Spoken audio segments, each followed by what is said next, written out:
Question number 13691, Minister for Home.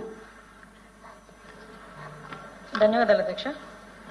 అధ్యక్ష, మొదటి ప్రశ్నకు లేదండి.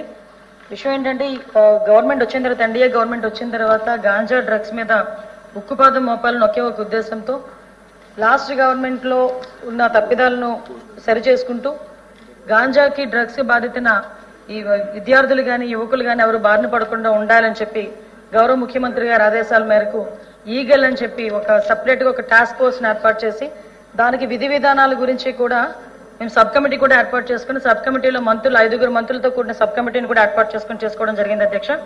దీనివల్ల సుమారుగా చాలా చోట్ల గంజాయి సాగు అనేది తగ్గింది.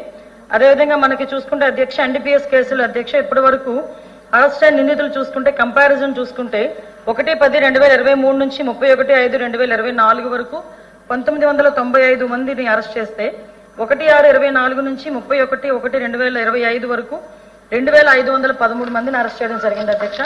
ఓవరాల్ గా డ్రోన్ కార్పొరేషన్ ద్వారా ఒక డ్రోన్ కల్చర్ ని తీసుకొచ్చి కల్టివేషన్ కూడా మాక్సిమం కల్టివేషన్ ని కూడా ఎక్కడ కూడా జరగకుండా చూసుకునే బాధ్యత కూడా తీసుకున్నాం అధ్యక్ష. కల్టివేషన్ స్థాయి కూడా చాలా చాలా తగ్గింది అధ్యక్ష. అదేవిధంగా అధ్యక్ష, బి ప్రశ్న ఉత్పన్నం కాదు అధ్యక్ష. సి ప్రశ్నకి లేదండి, అందుబాటులో ఉన్న రికార్డుల ప్రకారం కొన్ని కేసులు నమోదు చేయడం అయింది. అది 1వ అనుబంధంలో ఉంచడం అయింది అధ్యక్ష.